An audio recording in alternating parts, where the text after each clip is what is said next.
I invite Dr. Rajiv Kaushan sir first to share his and take over. Sir. Thanks, Shrutika, and thanks, Dr. Pujal, for giving me this opportunity to share our experience on immunotherapy. And the session is basically a case-based session. And before I start with that, I thought it would be nice to give a little overview upon the role of immunotherapy and how the biology of the tumor plays a crucial role in this. Shrutika, is my slides visible? And can I go ahead? Okay. Okay, so as the tumor microenvironment, it plays a very crucial role in deciding the fate of the tumor, especially in the era of immunotherapy, because in the tumor is act like an antigen, and it's surrounded by the many immune infiltrating cells, which ranges from the lymphocyte, dendritic cells, and a lot of host of these cells. And there is usually a very close interaction between these the tumor cells and these various immune cells by various marker. And PD-L1 is one of the marker which can play a very vital role because if you see what is PD-L1 and PD-1 and PD-L1, they are just the ligands which are required for which are receptors on the cell membrane of the tumor cells and the T cells. And usually what happens in the normal state when the tumor is growing, these are interlinked with each other, and so that this interaction blocks the activation of the immune cells. So what these immunotherapy drugs they do, they either unlock this interaction, and the immune system get activated, and so the immune evasion which is responsible for the protection of the tumor by the normal by the host immune system, it get activated and it starts killing the tumor cells. So that is the rationale behind why and the PD-L1 is one of the markers, but it is not the only molecule which plays into the role, but it is one of the established biomarker, and it is commonly being used in the clinical practice when deciding the fate whether to give a particular patient immunotherapy or not. And the cases which show the high expression of PD-L1 are likely to respond. And it is approved by FDA, and its role is coming up in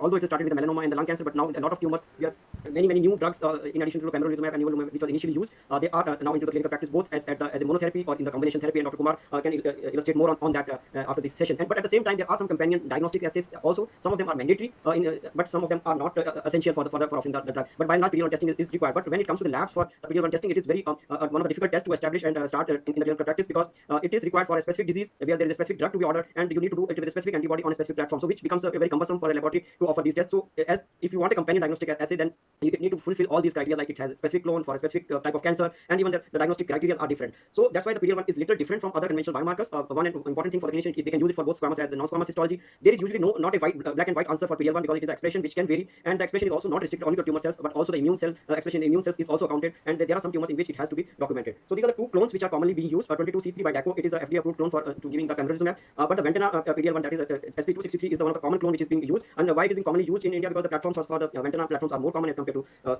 the DACO platforms, and we don't have a stringent FDA regulations as in other countries. So it all depends on if your clinician they are okay, and there are some concordance studies between this clone and 22C3, which are called as the blueprint studies. They have showed the good concordance between these two. Now, when you evaluate the PD-L1, these are the few principles which we have to keep in mind. First and foremost important is the evaluation of the controls, and so the controls, the positive and negative controls are essential for performing the test, and external control, that is the tonsil, can be used. The sample acceptability, whether the sample is adequate to perform the test or not, and once you fulfill these criteria, then you go for the expression of PD-L1 either in the tumor cells or in the immune cells, and finally offer a score. So as I start, first you have to evaluate the controls, whether they are working fine or not, and the sample adequacy means you have to the biopsy sample need to have at least 100 cells. Which controls are being used first with the 22C3 clone, cell line controls also comes, but sometimes they every lab can't afford, and they have a limited time, so you can use the tonsil as a good external control, because it has a variables, it shows variable scaling for PD-L1. The sample size, as I mentioned, it has to need to have 100 viable tumor cells. You can do the PD-L1 expression either at the primary site or resection, whatever the tissue is available, but there can be heterogeneity between the expression, and that whatsoever the best sample available, it should be subjected to the testing. Cytology specimen, they are not recommended even till date for evaluation of PD-L1. Now coming to the reporting, how do you report? The scoring is by the two methods. One is either by TPS or CPS. There is very little difference between both the things. In TPS, we count the expression only in the tumor cell, whereas in CPS, even the lymphocytes and the macrophages are also taken into account. So how does it differ across the tumor sites? Except for the lung, now most of the sites, the CPS scoring is being adopted. And so once your controls has worked satisfactorily, now is the evaluation of the stain, and for evaluation, the interpretation is the membranous staining. Either it can be complete or partial. It's not necessary to see the complete membranous staining. If there is any cytoplasmic staining that you should exclude, and if you are using it for in the lung, then immune cells also need to be excluded. So this is the type of staining which you expect, and it can be variable, it can be incomplete, or in terms of the sensitivity. And how do you report? If you are using 22C3, then in your report offer a diagnosis of as a tumor proportion score. Even if you are using Ventana, just give the percentage of the tumor cells. Just a guide how you first see the case under the low magnification and see how is the expression. If there can be some cases in which you will see very focal expression, so always start with the low magnification, but at the end, the area which shows the brown staining, you have to go to these cases on a higher magnification. Just to show illustration that you can see this whole thing is a tumor, but only this 10% of this area which is appearing brown is showing the expression. And so these cases you have to carefully evaluate and see how is the expression in the tumor. And finally, the scoring will be not only on this area, this small area, but based on the total percentage of overall area. So just few recommended things which you have to keep in mind, that expression it can be variable, it can be strong, weak, or moderate. So you have, when you are evaluating, just keep in mind how much is the percentage, but at the end you have to give the total score of whatsoever the intensity of expression is there. There can be some cases where the expression can be heterogeneous. So in these cases, it's recommended to divide your section visually. You keep a picture in your mind and divide it and evaluate each individual area separately. And finally, after evaluation of each individual area, plus you give the overall score. That will be your total score. One thing which pathologists found it very problematic is the counting the number of cells in per high molecular field, and it is recommended that if on 20x field, if the field is completely filled with the tumor cells, there are around 2,500 cells, or you can divide your field also into the multiple cells, because the tumor can be variable. As you can see in this area, there is hardly any tumor, but the other area is quite rich, so the number of cells can be variable. So this thing is you have to keep in mind. Just briefly about the CPS. As I said, the difference is only in the expression counting of the mononuclear cells. So in denominator, it is same as the TPS. You have to count the total number of viable tumor cells and exclude all necrotic or non-viable cells. And in the numerator, in addition to the tumor cells, you have to also count the lymphocyte. But you have to keep in mind that there are some other cells like neutrophils and other immune cells which should not be counted. Only lymphocytes and macrophages should be counted when you are seeing the CPS. Okay, the principles are again same as for TPS. Only the small immune cells are also counted, even if it is a heterogeneous expression. In those cases also you go with the same principle, and we have to be very careful when we are close to the cutoffs of the CPS where it makes a treatment decision. In those cases you have to be more careful and evaluate additional areas. So just some pictures to show this is how expression for the PDL1 it looks like. You have to see not only the strong expression but also weak and moderate and weak expression also, and for that you have to go on higher magnification. So evaluation has to be done on 20x. So even the complete and partial as well as partial expression is recorded. Finally, a brief comment upon the immune cells, as they should be in the vicinity of the tumor, and so for this there is a rule which is called as 20x rule. So we have to see whether the expression of the tumor within the 20x field of the tumor. So just to give you an example, so this is a tumor. So you, especially this problem occurring if you are evaluating the PDL1 in the lymph node, so you have to see the expression only within the 20x field and not beyond. So this area you will not count, only the area which is in the proximity of tumor should be accounted. And finally, these are the cutoffs which are clinically relevant, and so you have to keep in mind the cutoffs where you have to be more critical in the evaluation of the cases. And finally, this is the concluding report which you should convey to the clinician, which includes information about the type of the biopsy specimen, whether it is a primary site or metastatic site, and whether it is an adequate sample. It needs to have more than 100 cells, type of clone which you use for the PDL1 and the platform to be used, and scoring which should go as a clear information to the clinician as a positive or negative score, and in which what is the percentage of the scores.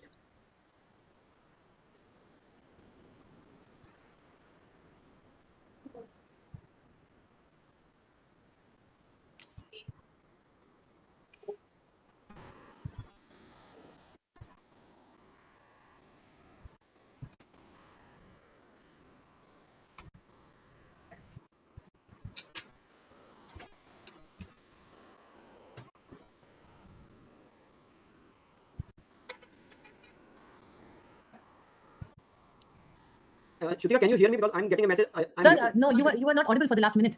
Okay, now am I audible? Yes. Okay. So, Can we go back to the previous slide? no, that was the first introductory slide only. Okay. Same slide. Okay. Yes. So let's start now. So with this brief introduction about how you go ahead with the interpretation of the PDL1 and which principles you have to keep in mind. Let's see some cases. These are the common clinical scenarios which will come across. The first two cases are from the lung cancer. The first case is a 68-year-old male, chronic smoker, presented with a history of shortness of breath and cough, and there is a lung mass and which was biopsied, and I'll show you the images from that lung mass. So this is the biopsy sample.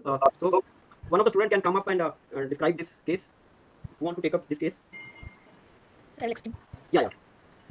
Section 6 shows multiple linear core biopsies showing infiltration by a tumor. The tumor cells are arranged predominantly in vague acinar pattern and in sheets and few singly scattered. These cells are showing moderate nuclear pleomorphism with hypochromatic nuclei, irregular nuclear contour, few with prominent nucleoli, and moderate amount of moderate to abundant eosinophilic cytoplasm. Few of the cells are showing intracytoplasmic mucin also. And you could see anthracotic pigment in the background, indicating that this biopsy is from lung. So we do get that anthracotic pigment. You can also get in the mediastinal nodes also. So it's not based your site of biopsy based on that. So this is purely from the lung. But yes, I agree. There is a pigment in the background also, and especially when we deal with the PDL1, we have to keep that also into account, because sometimes you can misinterpret pigment as an expression, PDL1 expression. Okay. So what is your diagnosis based on the histomorphology? So adenocarcinoma. Or do you need any marker? So you mentioned that there are some mucins. So these areas, some of these cells are showing up. So do you need any marker in this case to confirm the diagnosis, or you are okay to offer the diagnosis as adenocarcinoma here? So actually it places squamoid morphology. Okay, so if you so if there are some area which has some solid configuration, so do you need markers here, or can you directly go ahead with the diagnosis? So we'll perform markers, biopsy markers. Which markers do you need? TTF1 and P40. Okay, so we did this marker, and this tumor is positive for TTF1 strongly and diffusely, even in these solid areas also. So what is your diagnosis, and what will you if TTF1 is positive? So what will you conclude it as a diagnosis? The adenocarcinoma. Okay, so if it is adenocarcinoma, any additional test for the patient management are they required? EGFR. Yeah, so the clinician might ask you for the mutation testing. The common or genetic alterations are EGFR, ALK, and ROS, and many times the clinicians are now going directly for NGS-based therapy. So although this session is on immunotherapy, so which markers for immunotherapy a clinician might ask you? PDL1. Yeah, PDL1 is any other biomarker for immunotherapy you are aware of? Any of the other students? Any other biomarker which can be used in the clinical practice besides PDL1? EGFR, ALK, and ROS1. No, those are for the targeted therapy. For immunotherapy, any other biomarkers can be used? Okay, and MLH.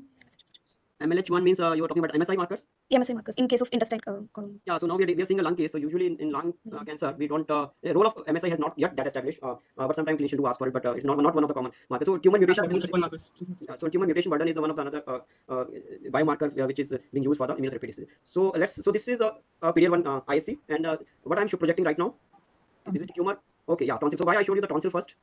It is a positive control for PD-L1. Okay, so can you describe how is the expression of the staining in this tonsil? So in this case, in this clefts, we are seeing positivity, which is membranous positivity of PD-L1. Strong membranous positivity. Yeah, you can see this is it is quite strong in some focal area. It is not positive through and through. And what about the germinal centers? They are also showing some brown color. So what are these cells? Follicular dendritic cells. Dendritic cells and macrophages. Yeah, so as a control, you have to use this tonsil is a very good control. And in addition, there is the same section is also showing this lining epithelium, which is a surface lining epithelium, and it is positive. Negative. So usually, the tonsil, that's why the tonsil is a very good control for PD-L1 because it shows itself is a established negative staining, which is on the surface. Crypt shows very strong staining.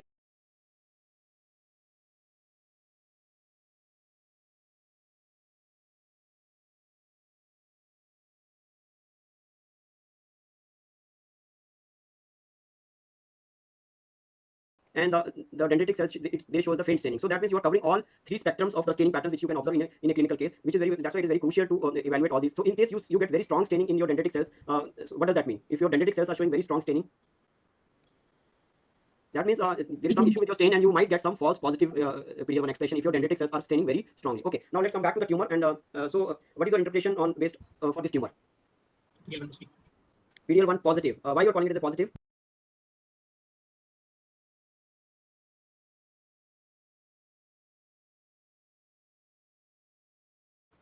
Membranous positivity is this? Yeah. So are you sure that this is the tumor only, or is it in the some other cells? This tumor cells only. This is Yeah, it is. HG. Okay. And in HG, these cells only are the tumor cells with pleomorphism. So these cells are only taking up PD-L1 tumor cells. And how is the expression? Is it complete or partial, or is it how is the expression over here? Complete. Majority of complete only. Yeah, so majority of the cells are highlighting, and it is showing a diffuse positivity in majority of the tumor cells. Any others? Did you find any other cells which are also showing expression in this particular case, or is it only tumor? Pigment-laden macrophages are also showing. Alveolar macrophages. Yeah. So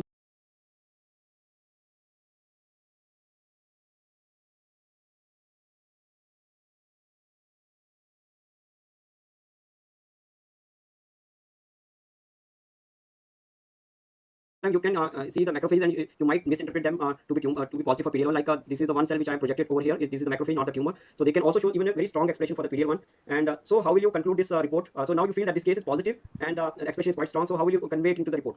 And For the PPS scoring. Yes, sir. So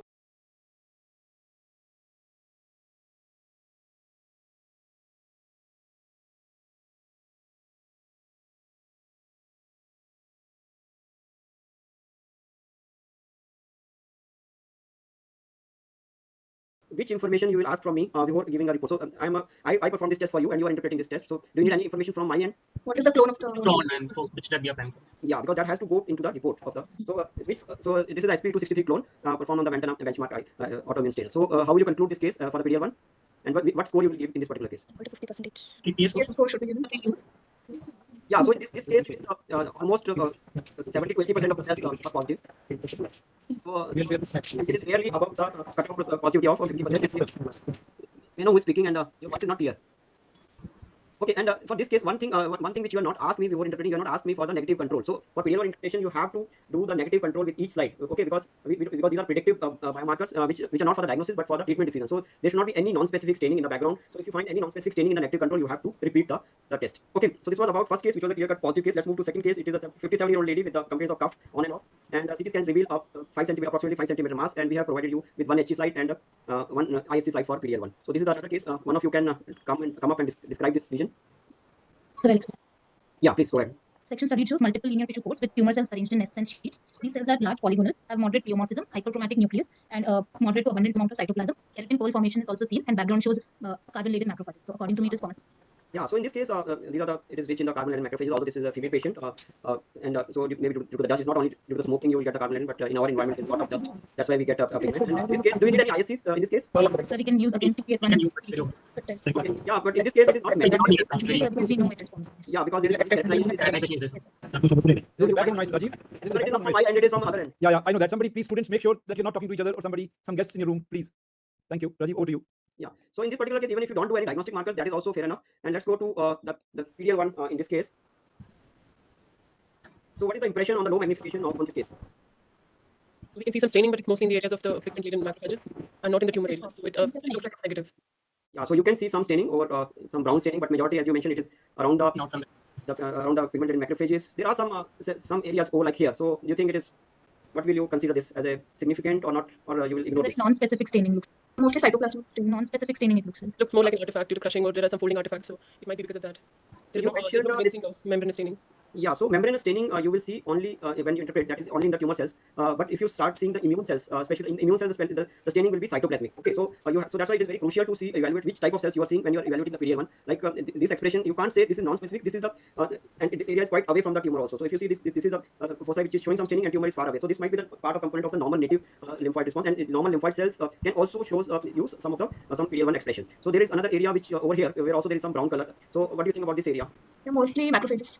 Yeah, macrophages, or another thing which you have to keep in mind if the tumor is necrotic, or and you can see there is this area is showing squamous carcinoma. So this can be some necrotic component with macrophages. So you have to ignore staining in those areas as well. So again, there are some brown staining again in close proximity to the tumor. But if this is a case of lung cancer, we'll ignore it. So, but if it is a case of from some other side, we have to also account into it. So what will you conclude this case as? Negative. Yeah, this is a negative for expression. Okay. Now, third case, it is a 56-year-old male with a tumor in the buccal mucosa, and patient underwent surgery, but the disease recurred after 1 year, and now the clinicians, they want to look for the other alternative options for the therapy. And please someone describe this case for me. The given section shows tissue bits infiltrated by tumor cells arranged in nests, squads, and individually dispersed. Individual cells are pleomorphic with increased NC ratio, hyperchromatic nuclei, and moderate to abundant cytoplasm. Extensive keratinization and keratin pearl formation is seen, and a prominent intercellular bridging is also seen. Many multinucleated tumor giant cells are also seen. In addition, extensive chronic inflammatory infiltrate is noted, and areas of necrosis and slight calcification are also seen. Yeah, so this is the area with the multinuclear giant cells. I just project some of the features which you have described. So there are areas of a good amount of keratinization, and so I don't think that there is any diagnostic dilemma in this case. This is a case of Squamous cell carcinoma. yeah. So a few things pertaining to the PDL1 interpretation in this particular case. What are you seeing over here? necrotic. Yeah, so this can be either necrosis or this can be the surface which is ulcerated. Okay, so you have to keep this thing, this area in mind when you are interpreting the PDL1 for this particular case, because there are some diagnostic criteria to evaluate the PDL1 expression in head and neck squamous carcinoma. Okay, so low power interpretation of PDL1. Tumor showing positive, sir. Yeah, positive, negative. Patchy positive. Positive, sir. Yeah, so here we can see there are some areas of positivity or brown staining over here. Okay, and there are some other areas over here. So then if you see such expression and it is quite heterogeneous, okay, so there are some areas which is coming. So in these cases, then what we have to do, we have to go really close to these areas, and these need to be evaluated at minimum of 20x magnification, so that we can come to know whether the expression is really true positive or is it only cytoplasmic staining which is giving the it color. So what is your impression now on this area? Is it membranous or cytoplasmic? Membranous. Membranous. Strong to Although there is a staining within the cytoplasm, but you can still make out the membrane. So even if you get the membranous staining, cytoplasmic staining, but even if you can appreciate the membrane, you can count that. Okay. So that is one area. What about this area? This area? No, there is membranous Membranous positive. positivity. Yeah, but in addition to the tumor cells, we are also seeing the Immune the cells. staining, yeah, so within the immune cells as well. So there are some cells within the stroma which are also picking up. So in head and neck cancers, do we count them, or can we ignore them in a similar fashion as we did it for the lung cancer? We count them. We count them. Yeah, we count them. And another thing, when you're counting immune cells, especially in such a case, you have to also keep in mind that this expression is not in the fibroblast. Okay, so like in the stromal cells or fibroblast, if sometimes they can also pick up the PD-L1 stain. So you should not count the staining in the fibroblast or in the stromal cells. It should be only two type of cells which I told in my presentation, only lymphocytes and macrophages. Okay, and this is another area which I told you to pay attention when when I showed you the HE also. So in this area, whether you evaluate the PD-L1 staining or not evaluate it. No, we don't We evaluate. don't evaluate. Only in viable tumor cells we evaluate. Yeah, only viable tumor cells. Tumor cells and the macrophages. Immune cells. So that thing you have to keep in mind. And next, now the case all of you feel it is positive. Now the crucial component comes is about the score. So in this case, how do you go ahead with the scoring of this case? CPS. CPS scoring. Yeah, CPS scoring. One is the CPS scoring, and for counting the score, because this case is quite heterogeneous. So which method you will you adopt when you report this case? We'll divide the slide into various Take Both halves we divide cell and count accordingly. Yeah, so we have to go area by area. Okay, so like in this whole field, how much % of the tumor do you think is positive? 20 10 to 15%, 50% around. Yeah, 10 to 15%. But you have this is at 5x. So whenever we are evaluating, we have to go on higher magnification and just see whether these cells are either they are showing some weak positivity or not. Okay, so that is so in this area it is approximately 10%. Then you will go to another area and again make an impression in this. So what is your approximate count? Like in almost 10%, 5 to 10%. Okay, and I'll show you this third area. Okay, Yeah, so approximately 20%, but you have to also keep in mind about these cells, okay, which are also picking up showing up the membranous staining. So if you overall your count is coming in the range of 15 to 20% approximately. So what will be your overall score in this particular case? Um,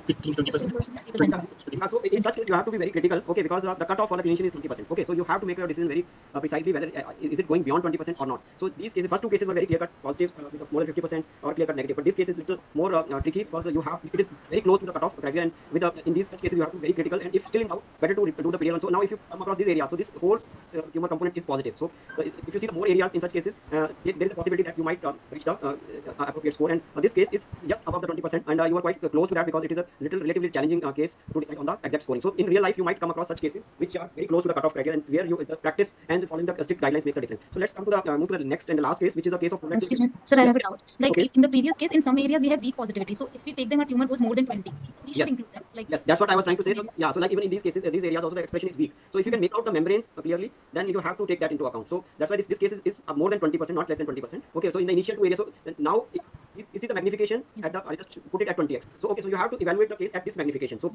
not at only the 5 or 10x. On the low magnification, you might miss the weak staining pattern. Okay, so that's why you have to always reconfirm your findings by going on at least on 20x magnification.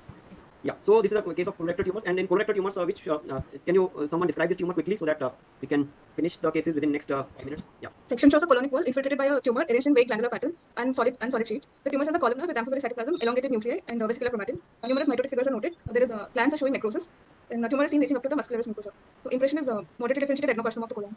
Okay, so in colon, which markers are commonly being asked for the decision of immunotherapy? Or, MSI. yeah, I'm specifically asking about immunotherapy because this is a resection specimen. Resection specimen that you might need might do on the biopsy specimen, but not on the resection. And I have given you some markers of the MSI. Okay, so this is MSH2 mark. Can you describe it? Tumor cells show retained expression for MSS2, retained nuclear expression. So how do you compare it? You compare it with what? The normal mucosa and the glands. Yeah, so whenever you select the section for the MSI markers, you have to always include the normal mucosa because and see the compare the expression with the mucosa, the normal these epithelial cells and lymphocytes. So the tumor cells show the similar type of strong expression. That means it is a retained expression for that. And similar was the expression noted for the MSH6. This is the next marker, which is MLH1. Okay. Loss of expression. There is loss of expression for MLH. Okay, so there is a loss of expression means that your control has worked properly or not? Yes, sir. Yeah, so your even internal control as well as the external control, which is appendix, it has worked properly. So that means it is a so any ISC which shows the loss of expression, you have to be very certain about the controls. Okay, so only then if you are satisfied with your control, then only you call it as a loss of expression.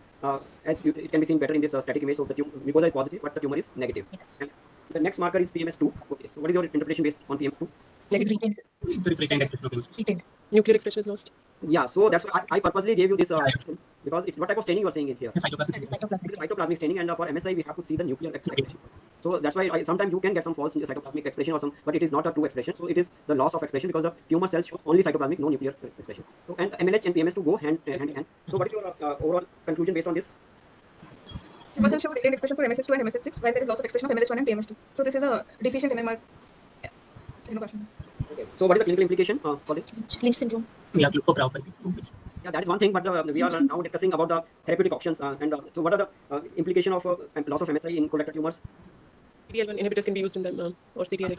Yeah, so in a lot of cases of which shows MSI, MMR protein deficiency, they can be subjected to the immunotherapy. So that is the whole idea of it is not only the MSI, but in addition to that, there are some other tumors also, some other biomarkers which can be used. Let's now quickly, we have last 4 or 5 minutes to see some cases, and even the attendees can also cast their votes on the chat. So these are the tissue microarray slides, and so I will just quickly go, and you can put your rating according to the either at A for negative or less staining less than 1%. Positive means if low expression 1 to 10% for B, C for 10 to 20%, and D if it is 20 to 50%, and E if it is more than 50%.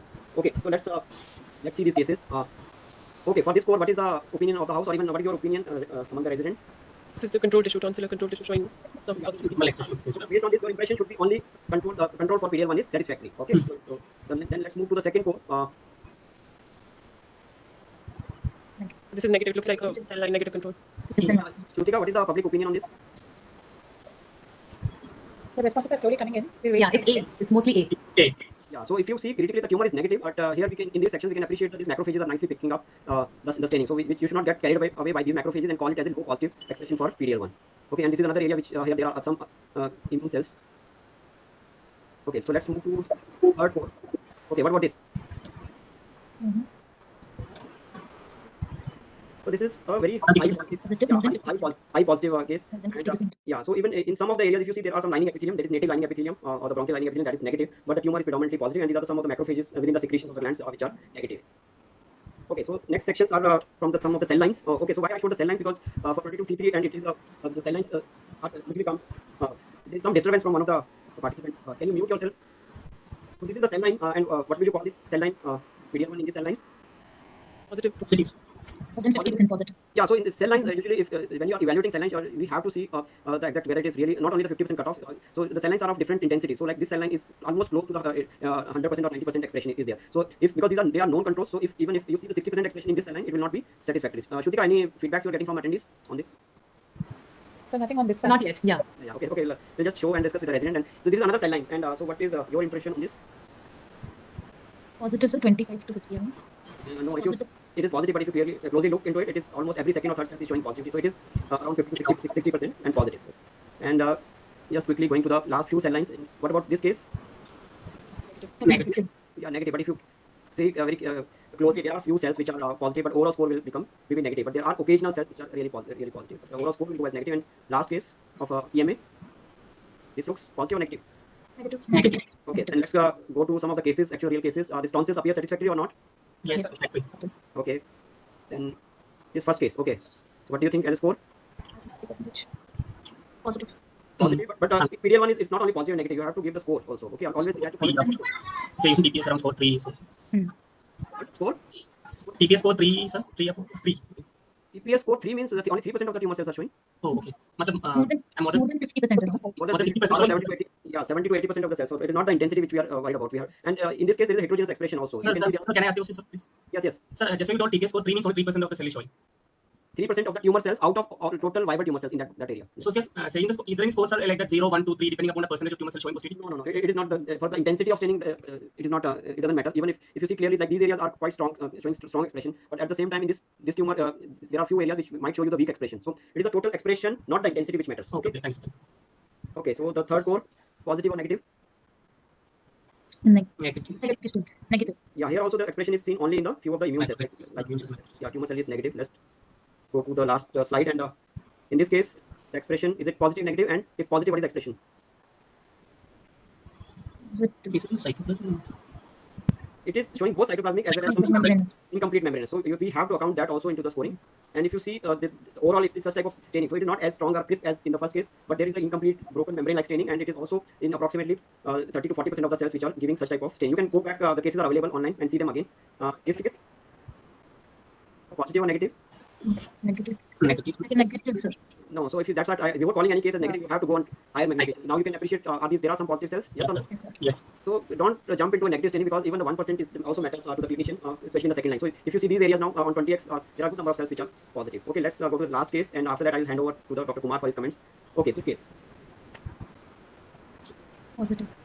So in this case also you have to be very careful, because most of the staining is cytoplasmic, and even if you make an attempt, you can't draw the lines, and it is not clearly membranous in majority of the areas, except for very focal areas which you can say as maybe as a low score, especially in this particular case. So you have to evaluate the whole tumor and take into account whether it is cytoplasmic or truly membranous, and then come to a conclusive diagnosis on the PD1 interpretation. So these are the few other areas where there is a broken partial membranous staining is there. So this is a positive case, but with on low magnification, although it looks very high expression, but it is not truly a high expression, because most of the staining is cytoplasmic. So with this I finish my cases, and I like to invite Dr. Kumar for his comments. And how does our reports make a difference to him in the clinical practice? Thank you, Dr. Rajiv. And at the outset, I would like to thank Dr. Sumit and his team for inviting me. Sir, again, I think so congratulations to creating a wonderful platform for all the students and young pathologists and clinicians if they join. But I see a whole lot of discussion here. Now, from my side, Rajiv, I think so we interact a lot, me and Rajiv, and there's a reason for it. We belong to the same DMG, means disease management group. So I treat some of the cancers where Dr. Rajiv reports all those pathology, and we are highly dependent upon him. And that's why he understands how it makes a big difference in our treating our patients. Now, starting with why it is important to know this, and for all the younger people, you will be reading this and discussing this endlessly for next few decades. This is because the outcome, the impact of the checkpoint inhibitor, especially this immunotherapy, PD1 and PD-L1 inhibitor, has been very significant. For example, melanoma, in metastatic setting, if we had around average life of patient being 6 to 8 months, we talk about with immunotherapy, the 10-year survival of around 30%, 35%, which we are not seeing. And those patients, if they survive 2 to 3 years, they keep surviving. They don't fail. If you take lung cancer patients, and this has happened because I treat lung cancer, this has happened in front of my eyes, and Rajiv is here, he's younger than me, but he has also seen the same era, where we used to give only chemotherapy, and again, average life used to be around 6 to 8 months, and less than 5% patient used to survive beyond 5 years. Today, almost 30% patient, if given appropriately, chosen appropriately, primarily dependent upon the biomarker which Rajiv and his colleague they report, and you and your colleagues will be reporting, it is around 30%, means 1/3 of the patient survives. So think about from 6 to 8 months, for only 5%, now almost 30% people survive long term if these reports are right, and based on reports, if they're right, the right treatment is being given. If you take the lung cancer patient's localized tumor, where we do surgery, we do radiotherapy, in the last almost 30 or 40 years, there hasn't been any treatment. Till this immunotherapy has come, which added life to the patient. Looks like first time, in 30, 35 years, you have a treatment, again based on the biomarker, which is reported. Giving immunotherapy becomes very useful. And the disease control, now, this is the first time we see in, again, 20, 25 years that it has improved. Another example for head and neck cancer. Head and neck cancer in palliative setting, the average life of our patient with the best of the treatment which used to give is to be around 10 months odd. Thinking about 4 or 5 years survival used to not happen. And the first time we see that, again, almost 30% of the patient can go beyond 4 years in head and neck cancer patient who has failed, who we treat with a so-called palliative intent. Now, these are some of the examples of the changes which we have seen with immunotherapy. Some more examples if you want. Kidney cancer, bladder cancer. I'm sure you people, all the young people who are here, you will keep hearing this the way we heard about packet access. How diligent you people are when you go through, when finally we get the report. But remember, we are clinicians. We understand these intricacies pretty little. So get in the clinic. And these all will become very important as we go by. Apart from decision making, many of them have got labels. Label means based on that, then only those people will get reimbursement, and then only a clinician can prescribe. So all those values, what you write is, for all the pathologists, they are very important for us when we decide which immunotherapy in which situation to give and which combination to give. I'll give you an example. In lung cancer, if Rajiv reports PD-L1 expression of 55% or 60%, that, think about a 70-year-old will only be receiving immunotherapy. Very good for him. Very few side effects, good response, good survival. But the moment he writes around 42%, my reaction is a bit different. I'll be giving chemotherapy plus immunotherapy. Not good for a 60 or 70-year-old.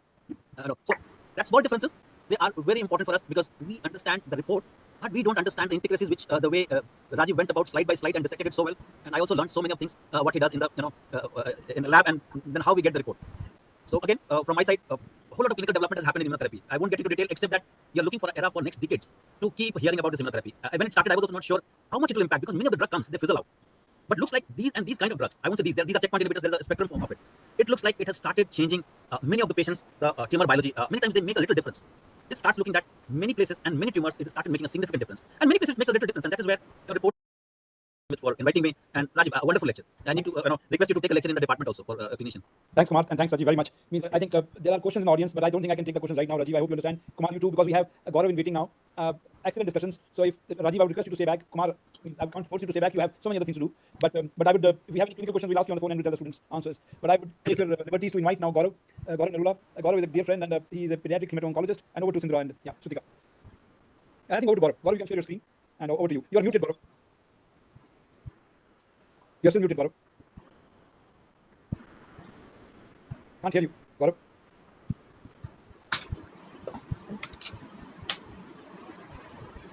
Gaurav, you're muted. I'm sending you a request. Can you unmute? No. Yes. Hear you. Can you hear me? Yes. You can see my screen? Yes, sir. Right. Okay. So thanks a lot, sir, for this. This is also a first for me that I'm addressing primary pathology audience. So I think I have done it before in front of few of your flow cytometry meetings. So I have checked my slides. I understand this is a new topic for many people. That's what I've been given to understand by Dr. Gujral. And also that it's a new topic for a lot of us here. So we are all new in this. So there is have no fear. We are all learning as we go along in this very new field. So after now you were looking at fixed tissues and paraffin blocks, and from that solid tumor now we are moving to hemat. Hemat is blood, and blood is fluid. So it's changing all the time. It's dynamic. We don't look at anything in static images. It's all the time changing. And in CAR T-cell therapy we invert things. So you have to know your normals, and then you have to take away the normals so that you can understand the abnormals without the normal crutches which you depend upon. So with that background, we will start. And I know a lot of you have come prepared, so I'll start with Prithvi, you have the list for me? Okay. Yes, sir. We have Akshita, Ingita, Shreya, Ghazi, Mansoor. Okay, so we'll start with Mansoor. Okay. We'll start with Mansoor. So Mansoor, what are CAR T-cells? And if you know anything more about them, you can carry on. So it's actually a genetic engineered transducing protein that we will incorporate into the normal T cell to stop the rewiring of the tumor system. All right, that's great. And then can you tell what are the components of a CAR T-cell then? So there will be an antigen recognition unit will be there. That will be made up of the single chain variable fragment, and there will be T cell recognition CD3 derived T cell recognition center, and there will be some co-stimulatory molecule depending whether it is CD28 or 41BB that will be used. That's pretty nice. So Akshata, can you tell me how do they act? So how do the CAR T-cell act? So chimeric antigens will recognize the tumor cell surface antigen without the help of MHC, and then they release the cytotoxins like perforin granzyme. Thus they create the tumor toxicity. Right. So normally cells have got MHC molecules in them which tell the T lymphocytes not to attack them. So how does this bypass that? Any idea? Okay. So are there any approved products available in the world or in India? Yes, sir. Yes, sir. No? In the world? Yes, available. Which ones? Do you know any names? Chimera. Available. Which ones? Do you know any names? Chimera.